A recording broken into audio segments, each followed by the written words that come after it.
Vira mu rugo. Ndibaza ko nta kintu cy'ikiriza. Nkubabarira iki? Nkubabarira iki? Baba basi baba yarengagiza amakosa yose nawe. Ntabwo bishoboka. Basi uko kunogo. Wowe nkunda. We ntabwo ugize unkunda wowe. We ntabwo ugize unkunda wowe. Basi mbabarira. Ahubwo wowe waje uje kunyicira ubuzima no kubwangiza mbabarira umvire mu rugo. Wisu. Giselle.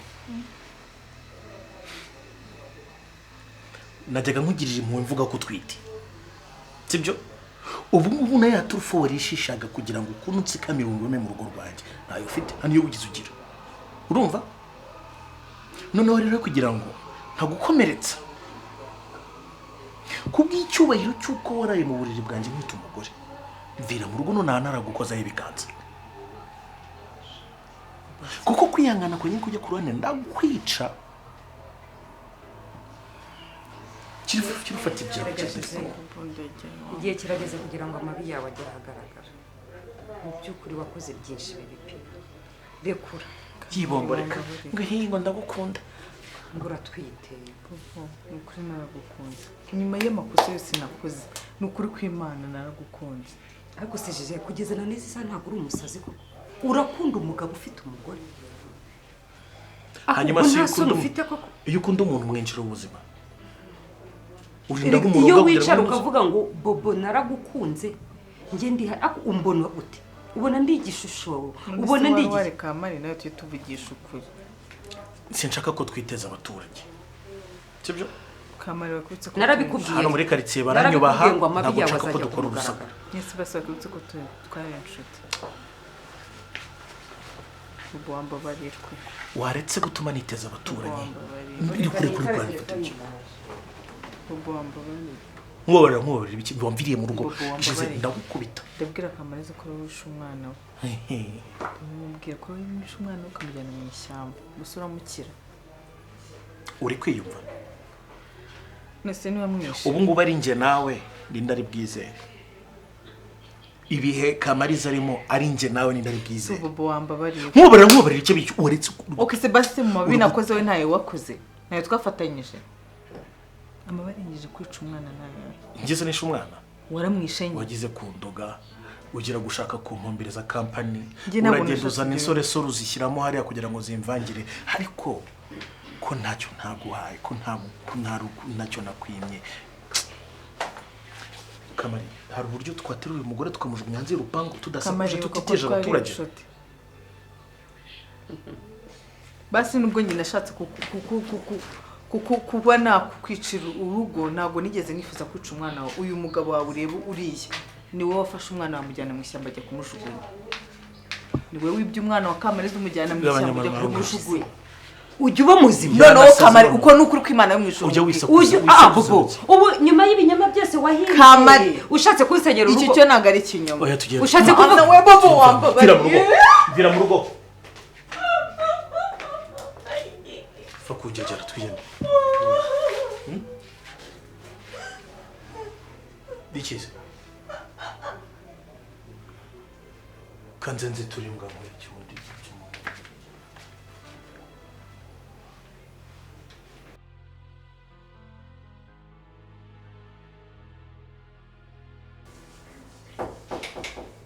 Yes, njira.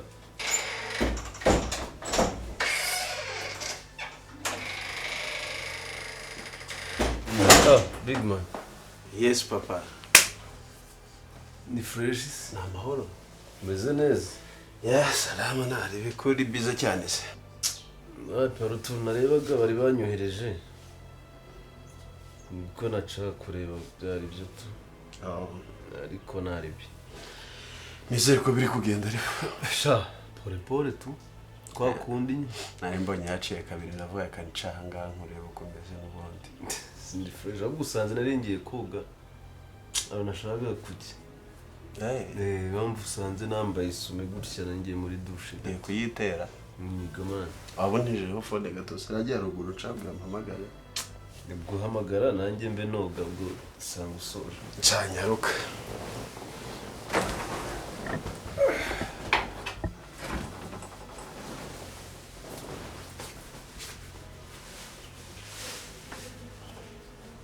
yawenda amarira yasoje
natinze Wapi?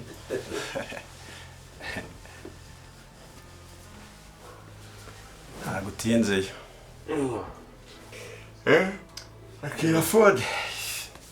umuntu ushobora guhamagara umuhamagaye se Wapi ntabwo byakunze. ntabwo yitabye Ntabwo bikunze kabisa.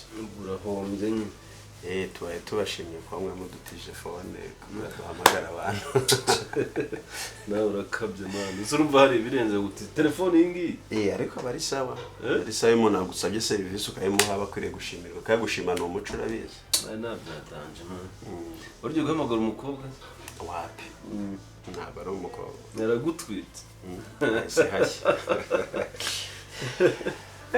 Reka rero ntahe ariko ejo no ningera mu rugo ndaza kurangira location y'ahantu ejo tuzakoresha. okay reba ntaribi Kandi amasaha ni yaya ugomba kuhagerera igihe kugira ngo akazi kagende neza cyane. ubizi ko ibintu by'igihe ari ibintu byangiza Kabisa. ngenda guhamagara ngenda kwihamagarira mu gitondo. Okay, ubwo ndaza kuguha location then mu gitondo uramvugisha tuze guhurira mu kazi. Sawa. Ubwo rero reka nyaruke n'ubundi. Sawa. Cyangwa turi kumwe. Nanjye ngire ndebe bari abantu hakiri kare.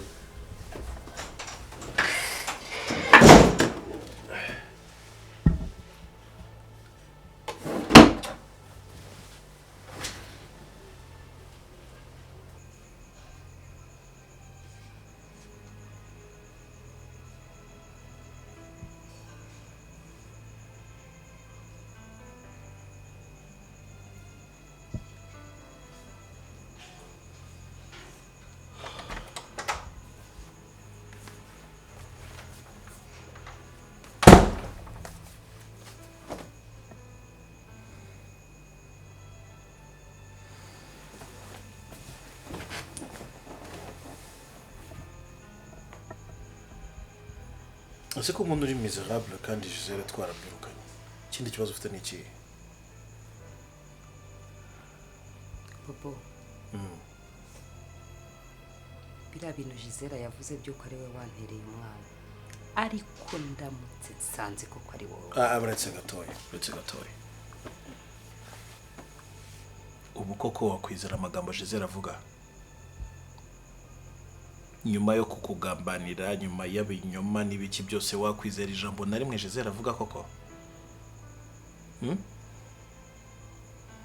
wowe shyira mu gaciro nawe wumve kuva ku munota wa mbere kuva bwa mbere na mbere yamenya ko njye nawe tubana uri umugore wanjye gahunda ya mbere yari afite ko ari ukudusenyera no kugeza ku munota wa nyuma ava hano biriya yabivuze kugira ngo n'ubundi asiga ateje ikibazo hagati yacu we ntabwo ubibona.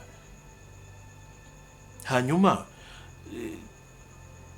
let's admit yego nagize urujijo kubera iby'umwana n'ibiki ariko se koko nagira ubunyamaswa bwo kujya kujugunya umwana ko ubwo urumva ibyo byumvikana njyewe kandi shyira mu nyurabwenge wumve. Dore amakuru nyine manager yampaye byerekeye Scott.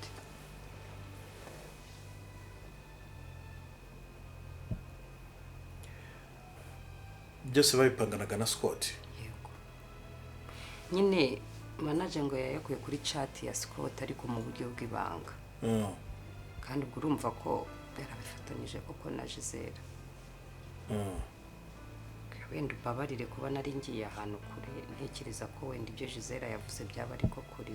Oya nta kuri kuva mu kanwa ka Gisele bibaho.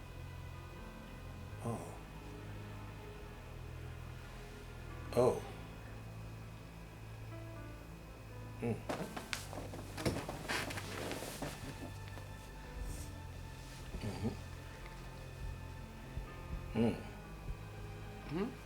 Scott byose nyine na Gisele bagendaga babipanga. Hari n'abantu batagira isesemi.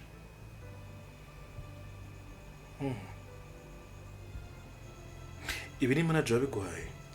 Ariko yabikuye muri telefone ya Scott, urumva ni chat bagiranaga na Gisele mu buryo bw'ibanga.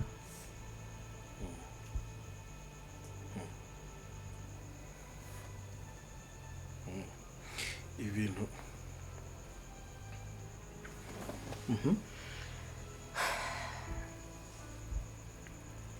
ngareba nawe nyine.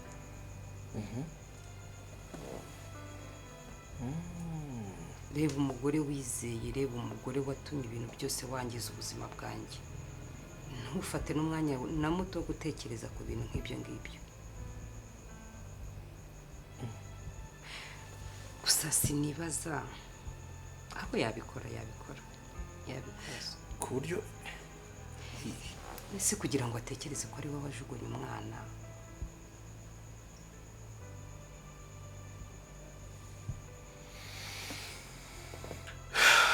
buriya rero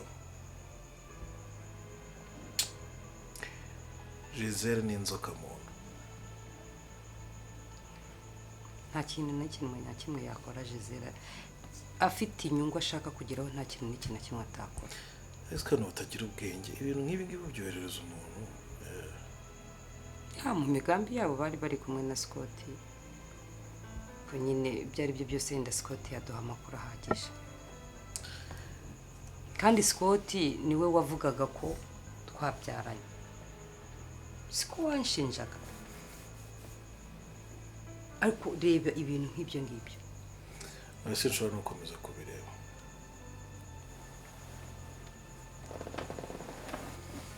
Gusa n'ubundi byarabapfubanye n'ibyo babivugisha kugira ngo bakunde baduteranye. Sibyo? Jewe ndaje nshinga no kugufasha gushaka umwana, ibyo ntacyo. Anyway, imbonza munura zireka zigakora ibyo zikora zigakomeza ntago bakagombye kuducira ishati nta. Kuko biri kose bire yavuze icyo nzi cyo ntago ari ubwa nyuma azabagerageje kuduteranya. Sibyo?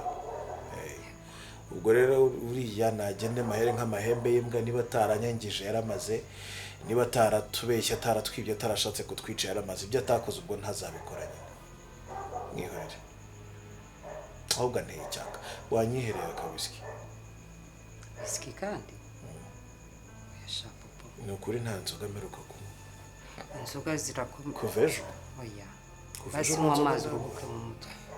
Ndabizi ibi bintu biguteye ikibazo ariko nywa amazi. Fasha ka whisky. Oya, just a shot. Okay.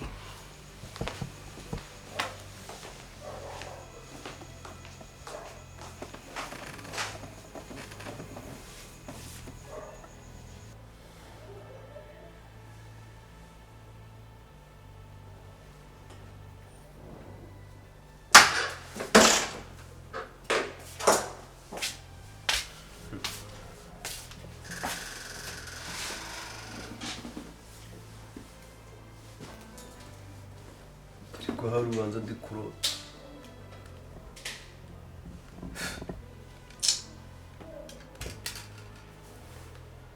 Ni kurota iki?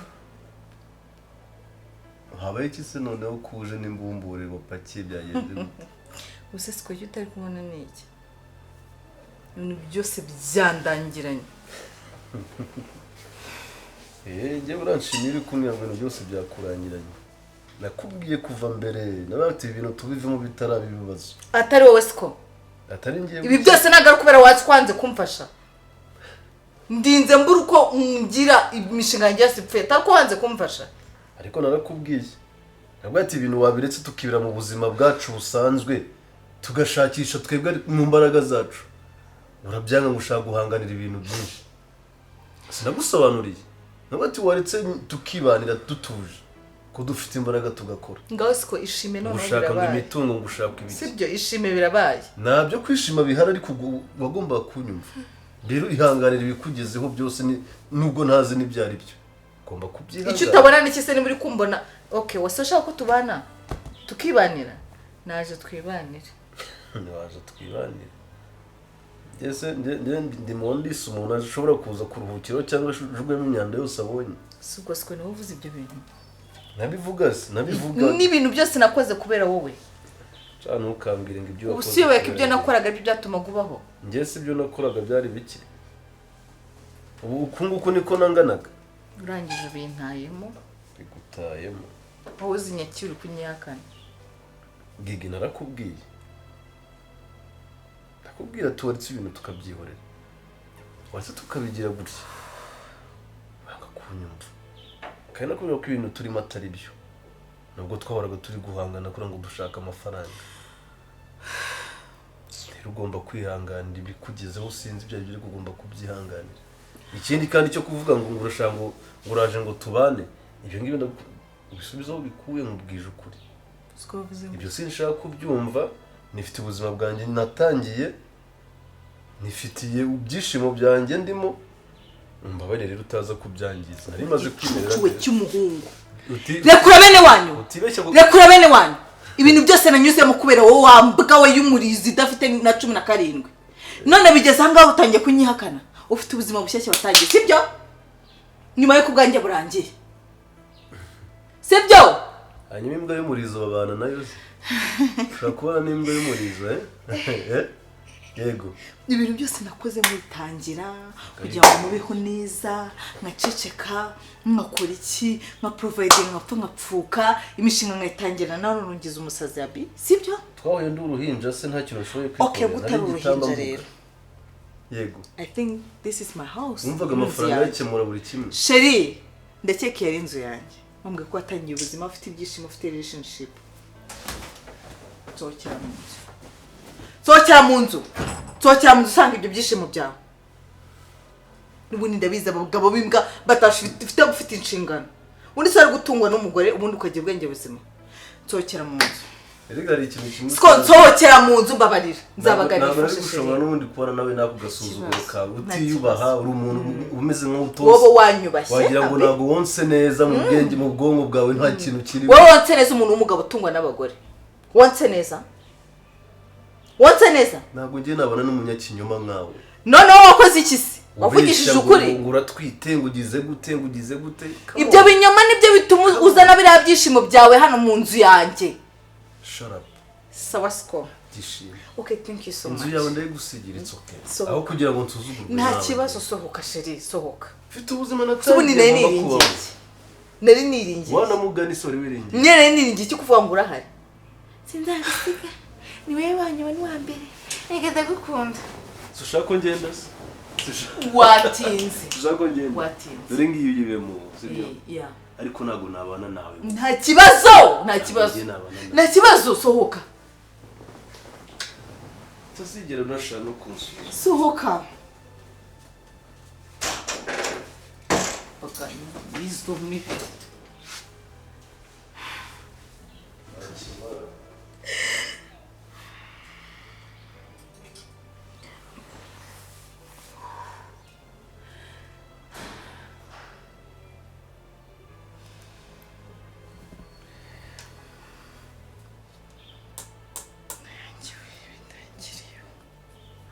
iyi fone ni amamiliyoni ntunkangishe muguye gusigira amadolari umva nyine mubwire maze kumanura kwita twagiye zera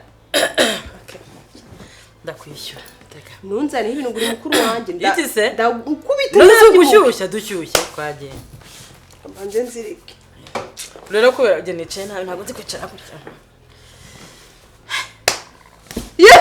nagukoze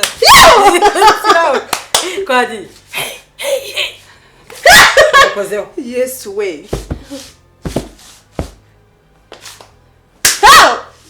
shyira hano kwivumbura sinabwo bibamo iki kuvamo nagukubita nyine gira ubundi muri muna wawe mwezi mbese ni uri kumva mukabiri mukuru cyo nkubise we iyi twagiye Yeee. asate zana reka reka icara hano mwana we umva nkubwire inshuti yanjye mfite diyari iteye ubwoba kwishyushya ibyo Mwana ntushaka muka diyareba mireze na pampa baguhe pampa nagukoze bamuze ndapfuye mana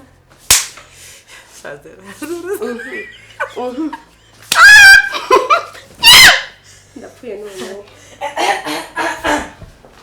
twagiye sasa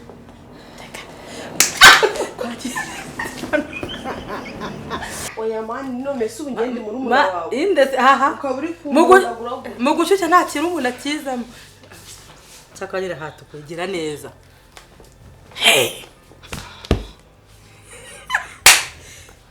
gira nakoreza kuri kumanura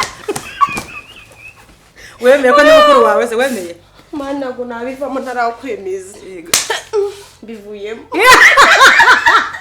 reka tubireke kuko urabizi ko jyewe reba ukuntu hisuse ariko nyine sibyo se ubu se muganga azi amahane ugira azi ko ukubita wica siri muganga aramugaruye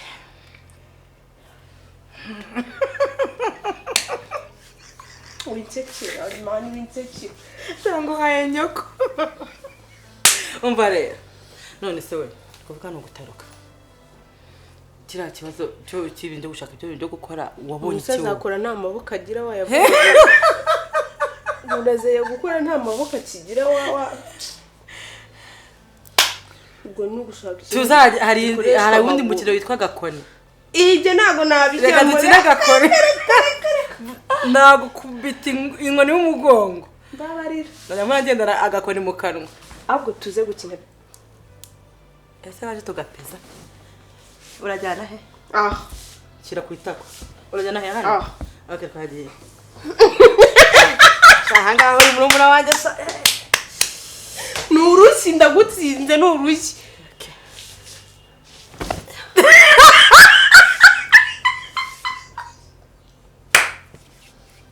ariko uri ushaka guhangana ngaha reka tubireke shazera tuzakora iki mani winsekera uzabyikorana nyine mbwira shaka wabonye iki twakora iki twakora alimentation alimentation ko isaba oya alimentation wapi supermarket ahubwo giye ahubwo nangiye kuvuga giye alimentation oya alimentation shaka supermarket isaba igishoro kinini ariko nicyo kintu cyiza twakora kandi bikinspira abantu benshi kubona bari batumenyereye turya tugize gute shaka supermarket ibyo dubana ibyo ukira muri icyo gifu cyawe oya umva nyine impamvu turebe twese ubu ngubu nakubabaje ndagiye mani ibintu uzabyikorana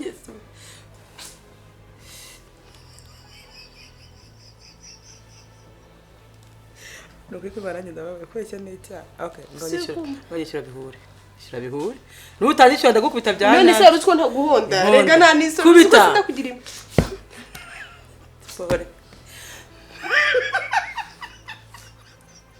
twahisemo alimentation naribi uri kuvuga wari guhuza gurika supermarket nyine ndagushyigikiye alimentation kwikora alimentation byibuze igiciro cyayo ni kiri mu washeri umuntu yapfara kuguzaguza ikibazo cy'amafaranga umugabo yagusigiye amafaranga menshi pe dukoze supermarket sibyo ndabizirega yakunda sibyo umubare wayo ako ni menshi reka dukureho na kwishyura ishuri dukuraho ayo twirirwa turya ayo dukoresha ayo wiri gufashisha abantu byonyine kuraho akamariza kuraho ayo wirirwa nyine ufashisha abantu nanjye nibyo ndikuvuga sibyo none buri ugiye gushora ntabwo uhita ushora ku buryo nyine amafaranga ashira buryo ugiye gushora kuko haba harimo possibility ebyiri haba harimo kunguka no guhomba kandi ubundi gucuruza no guhora wongera ugashyiramo ibintu bishyashya buryo twabona business yindi iri kuraniga igakura tuyireba ahubwo reka dukore alimentation nitubona biri kugenda tuzakora supermarket si byiza tubone n'ikintu kizakitwa kipa kamarize zanatuburi biko shahuga ko kandi sibyo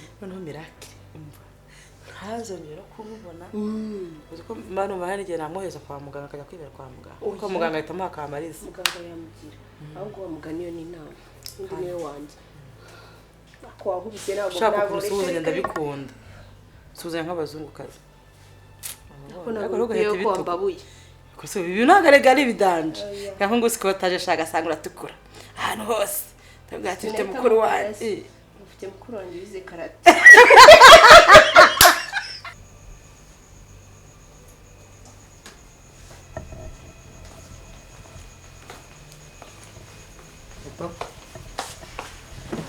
Papa.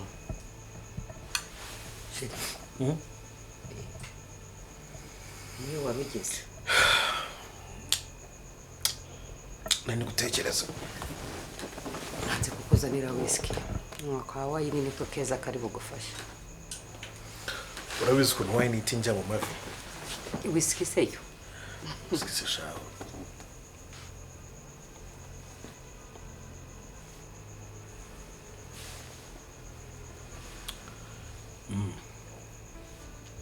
nice nako shaho ushobora kuba ndi umunyamahirwe cyane Kubera.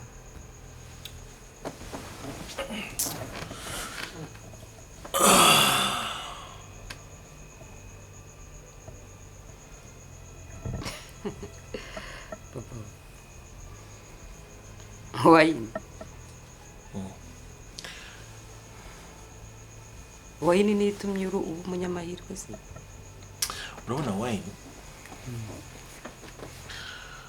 uko isaza niko iryoha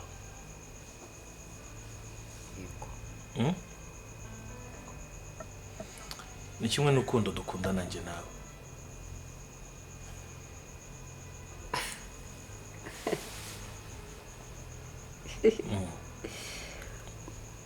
I mean nyuma y'ibyabaye byose ibyiza n'ibibi imisozi n'ibibaya ntabwo nzi icyo nahaye Imana kugira ngo impe umugore w'igitangaza nkawe ntacyo nzi kwihangana kumvikana ndimo mvuga nti uko dusaza uko usaza ari kuryohera wa mugani kugiye kure se my love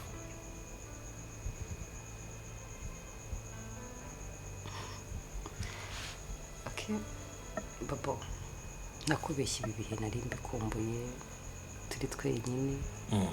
Mbwira amagambo meza. Wagarutse uri Babo wanjye. Ubundi uwo ni wowe.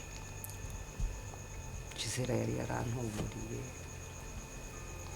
Kiri uburyo uganirizamo umuntu amagambo meza bikorwa byiza.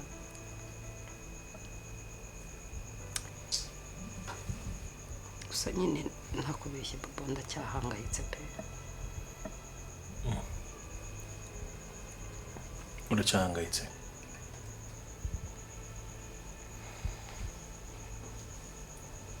Yego. Reka mubwire Babo. Ibyose kuba tubifite twongeye twabaye umwe nshimira nakubeshye pe ntabwo twari twuzura nk'umuryango ndibaza umwana yaza kuba hari noneho byari kuba byiza kurushaho ari kwishima kurenza uko numva nishimye aka kanya yego ariko ntabwo dufite Babo nta mwana wawe Babo ikindi nakubeshye twarahubutse kuba Gisele aka kanya arahise ava muri uru rugo akagenda nibaza ko twabikoze twihuse cyane nibura iyo dutegerezaho agahe gatoya yari no kumpa amakuru yo kumenya ahantu umwana wanjye ari. Njye nari kubikora mu buryo bwanjye nkamwinja nkamwegera ko nibura byari kuzageza igihe ariko nkamenya amakuru y'umwana wanjye ahantu ari. Ndagufite uramfite ariko ntabwo twuzuye turi igice. Urabizi neza ko umwana wacu yari byose kuri twe ariko nta kanya nawe uhari. Sinakishima gute koko.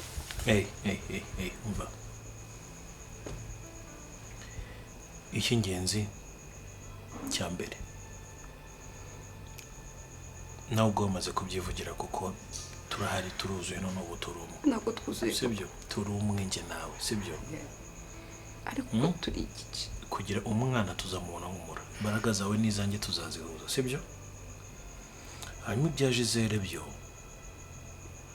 uvuze ukuri ndumva dushobora kuba twarahubutse ariko nanone nashyira ku munzani ibibazo yaratangiye kuduteza Oya Bobo reka nkubwire ahubwo dukora ibishoboka byose Gisele agaruke hano.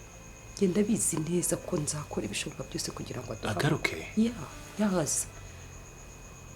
Icy'ingenzi nuko njye nawe turi kumwe kandi dufatanye. Nta kintu njye na kimwe byantwara mu gihe ndi gushaka inzira yo kuba nabona umwana wanjye, kandi nawe ubizi neza ko ndi umugore wawe unkunda unyubaha nanjye gukunda kandi nkubaha. Nta kintu bitwaye kuba Gisele yagaruka. Bobo okay kamitekerezaho basi.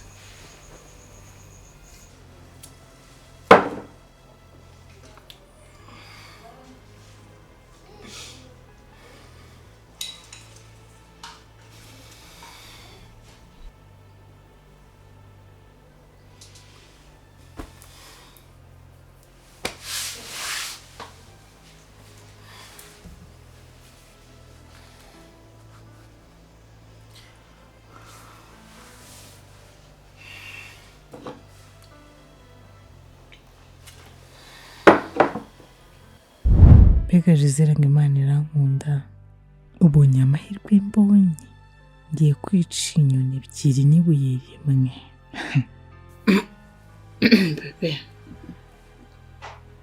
njyewe urabizi ndagukunda nuko nifuza gusenyera sibyo, ariko urabizi ko umugore wawe turi inshuti ziri close cyane, so hari ibintu bimwe na bimwe mbona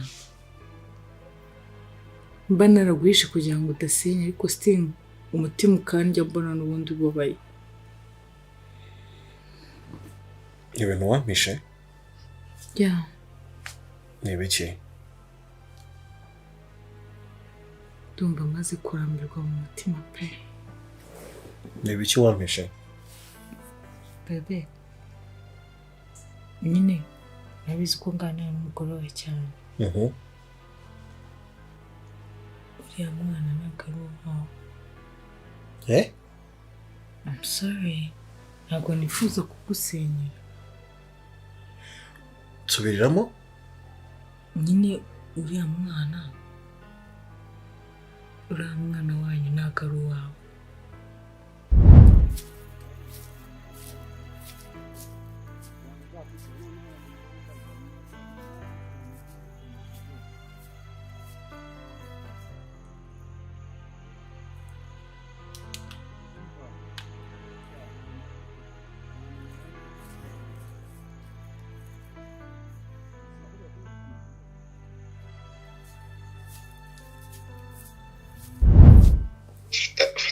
Fata umutima guhara ufata banza utongere ibintu byose ushaka ko biba ku mugabo wawe, nurangiza ufata umwenda wa matera ushyire muri matera mu musego mu ndana ahantu uzi akunda kurambika umusaya, ubundi uwucenjezemo. ibyo byonyine urawufata, umara kuwufata ubanza utongere, umara kuwutongera ufata ushyire mu musego mu ndani. Yego ibanza ubutongere ibyumva. nk'urugero ndavuga nka gute ni wowe uzi ibyo ukeneye ku mugabo wawe. Okay, reka mbivuge.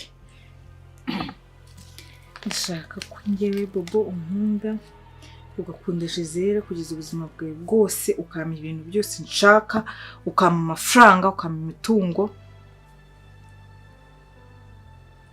najya nkubwira ibintu ukabyemera. So urumva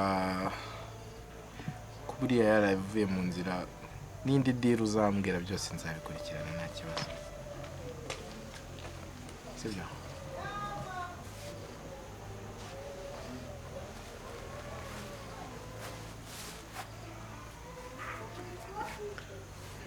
Hello, doctor. Hey, sir.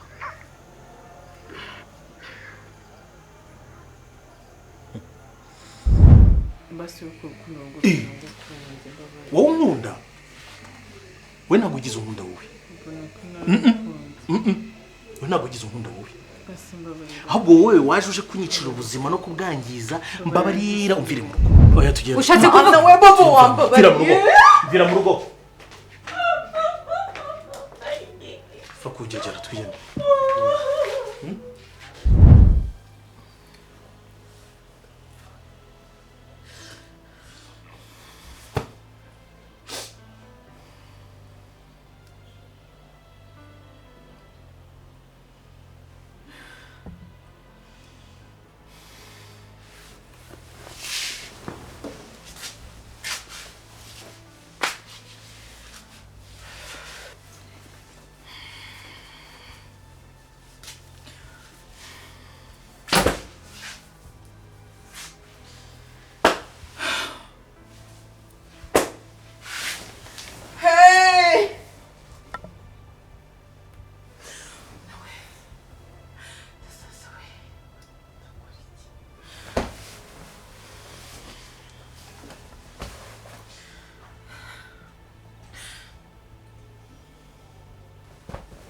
Hey.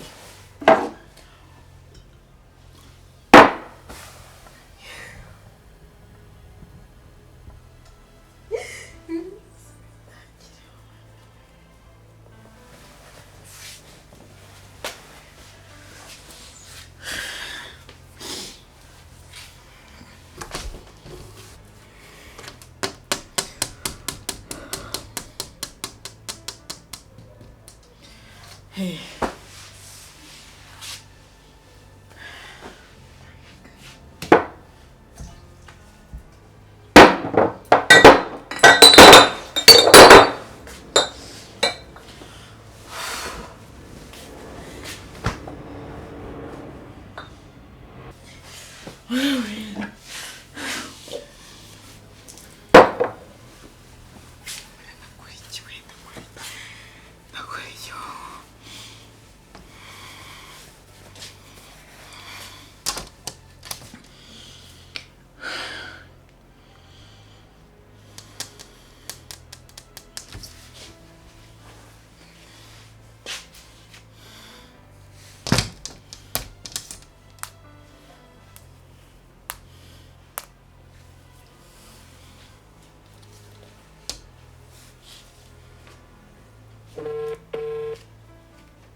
Bobo. Bite. Sawa. Mbona nshaka kuvugana nawe. Kuvuga ndakumva.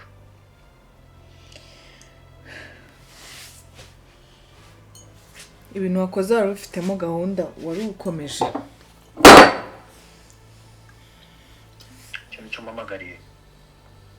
Subiza wari ukomeje. Icyo nicyo mpamagariye. Si wabuze ko nawe mu mabuye nawe mfite nawe urimo. Amabuye. Wafashe gahunda yo kunyangaza sibyo?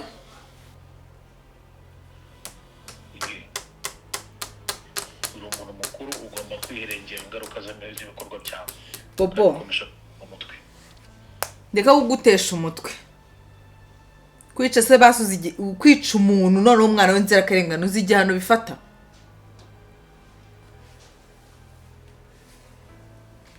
byose utangiye n'ibiki ubu se nanjye njya kuri ribu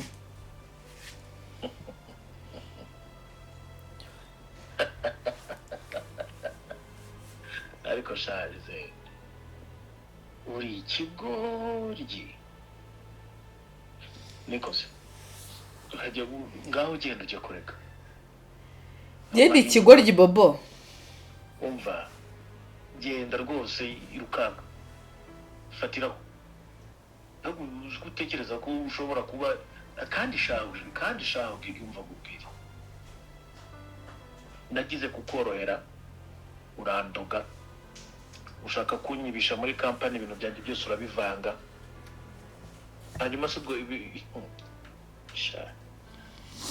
kandi ngaho tekereza ubu ukuntu abagore mutekereza bugufi ngaho tekereza ari njyewe nawe ninde uri bufungwa tekereza bobo niwe utinyutse kunererana gutya gutererana se wowe ugaterwa amacumu we umva kwanza ntuzongere no kumamagara bobo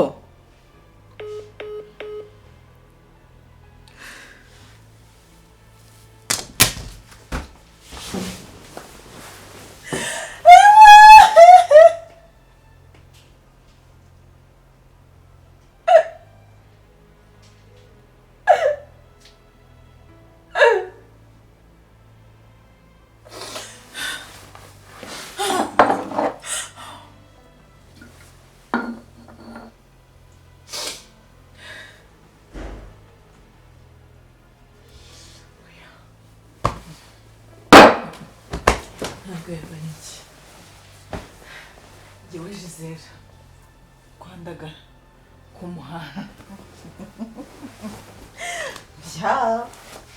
njyewe kwandagara ubu ari kurya ye